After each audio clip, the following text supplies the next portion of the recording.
যারা নিজেদের শরীর নিয়ে খুবই চিন্তিত আছো যে এত ওয়েট বেড়ে যাচ্ছে কিন্তু নিজে কিছু করতে পারছো না, না এক্সারসাইজ না খাওয়া থেকে বেরিয়ে আসতে পারছো, তাদের জন্যই আজকে আমি এই ব্লগটা নিয়ে এসেছি আর কি। যে এইসব চিন্তা মাথা থেকে বার করতে হবে যে আমি পারছি না, কিন্তু তোমাকে বিশ্বাস করে আগিয়ে যেতে হবে, তাহলেই তুমি পারবে। কারণ আমি একটা কথা বলছি, আমি যেকালে পেরেছি সেটা তোমরাও পারবে। আর সবসময় বলবো যে আমি কোনো কিছু না জিম না কোনো প্রোডাক্ট কোনো কিছু খেয়েই আমি হইনি, নিজের চেষ্টায় নিজে কিছু সহজ উপায়ে এক্সারসাইজ দেখেই আমি আজকে নিজেকে এই জায়গায় আনতে পেরেছি।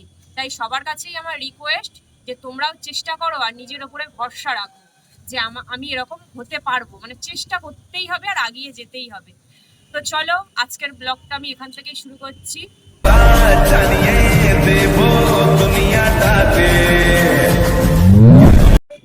হে guys, welcome back our channel bong boys family. তোমরা কেমন আছো? আশা করি সবাই ভালো আছো, আমিও খুব খুব খুব ভালো আছি।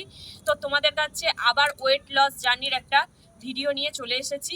তা 5 মিনিটের একটা এক্সারসাইজ বলতে পারো বা কিছু টিপস নিয়ে তোমাদের কাছে চলে এসেছি, যাতে তোমাদের দ্রুত ওজন কমতে সাহায্য করে এবং নিজের চেহারাটা যেন ঠিকঠাক জায়গায় এসে পৌঁছায়। তো চলো আর দেরি না করে আমার সঙ্গে তোমরাও এক্সারসাইজগুলো দেখতে থাকো এবং আমার সঙ্গে তোমরা করতে থাকো যে আমি কি কিভাবে এক্সারসাইজ করি বা কি কি রুলস নিয়মগুলো আর কি মানি, সেগুলোই তোমাদের সামনে আজকে তুলে ধরবো। তা তোমরা আর দেরি না করে এক্ষুনি আমার সঙ্গে এক্সারসাইজগুলো শুরু করে দিতে পারো। আর যদি তোমাদের মনে হচ্ছে যে না এক্সারসাইজ করে আমার কিছু হচ্ছে না, অবশ্যই তোমরা এটা করো, করার পরেই তোমরা বুঝতে পারবে যে তোমাদের একটু হলেও এক্সারসাইজগুলো করে কোনো কষ্ট হচ্ছে না, ঠিকঠাক ভাবে করতে পারছো।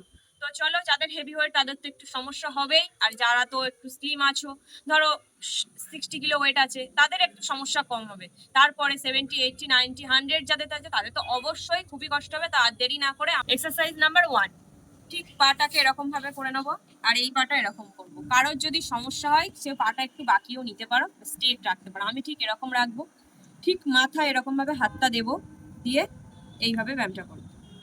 1, যে যতটা পারবে নিচু হতে পারে। 2, 3, 4,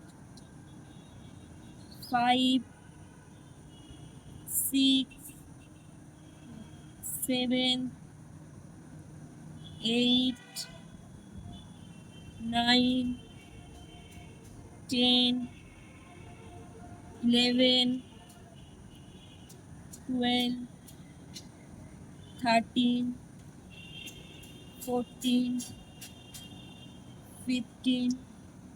ঠিক এইভাবেও অপর দিকের পাটাও এরকম ভাবে করে নিয়ে ঠিক এইভাবেই তোমরা এক্সারসাইজটা করবে। ঠিক পাটা এরকম 1, 2, 3, 4, 5, 6, 7, 8, 9, 10। জানি একটু সবারই কষ্ট হবে, কিন্তু কষ্ট না করলে তো কেষ্ট মিলবে না, কিন্তু এক্সারসাইজগুলো অতটা কষ্ট হবে না।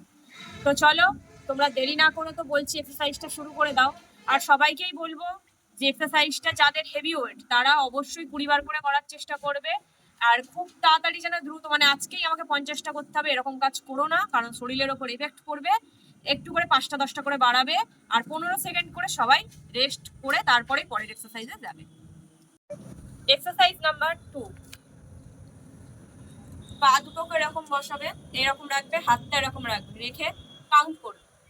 1, 2, 3, 4, 5, 6, 7, 8, 9, 10, 11, 12, 13, 14, 15।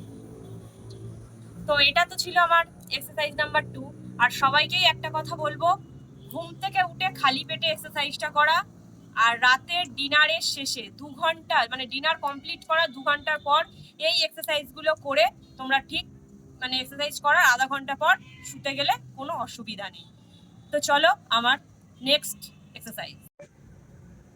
এক্সারসাইজ নাম্বার 3, হাত দুটোকে এরকম পেছনে দেবো, পাটাকে এরকম করে নিয়ে 1, 2, 3, 4, 5, 6, 7, 8, 9, 10, 11, 12, 13, 14, 15।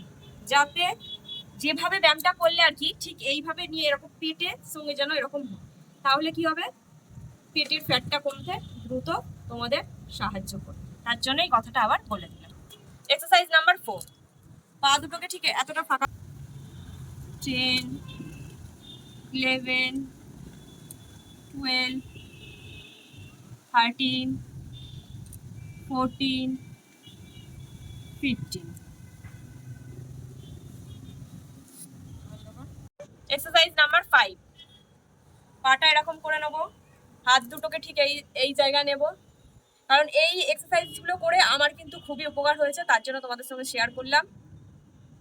1, 2, 3, 4, 5, 6, 7, 8, 9, 10, 11, 12, 13, 14, 15।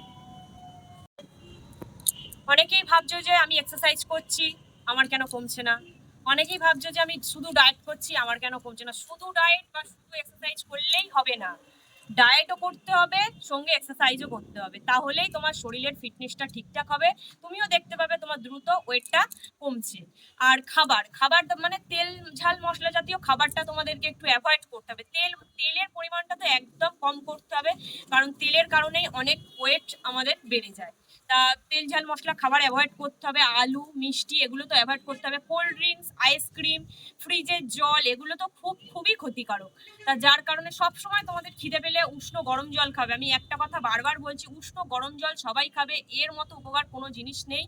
আর ব্ল্যাক কফি ব্ল্যাক টি তো বলেইছি, যখনই কোনো খিদে পাবে না কেন অসময়ে একটা করে ফল খাবে, এর বাইরে কোনো স্ন্যাক্স কোনো কিচ্ছু খেতে যাবে না, তেলে ভাজা তো একদমই অ্যাভয়েড করো। আর ভাতের পরিমাণ সবাইকেই বলবো ভাতের পরিমাণ একদম কম, শাক সবজি ফল তারপরে স্যালাড তারপরে ডাল মাছ মাংস এগুলো খাও, কিন্তু ভাত একদম কম খেতে হবে। তোমার খিদে পাচ্ছে তুমি একটু কোনো সবজি সেদ্ধ করে খেয়ে নাও, ডাল সেদ্ধ করে খাও, সেইভাবে চলো, দেখো ঠিক তোমাদের ওয়েট কমবেই কমবে। তো আমার এই ভিডিওটি যদি তোমাদের ভালো লেগে থাকে অবশ্যই লাইক কমেন্ট শেয়ার এবং সাবস্ক্রাইব করতে ভুলো না। সবার কাছে আমার রিকোয়েস্ট, সবাই যেভাবে আমার পাশে আছো আমাকে ঠিক এইভাবেই আগিয়ে নিয়ে যাও, আরও যাতে আমি আগিয়ে যেতে পারি, আরও তোমাদের সঙ্গে নতুন নতুন ভিডিও শেয়ার করতে পারি, সবার কাছে এটাই আমার চাওয়ার।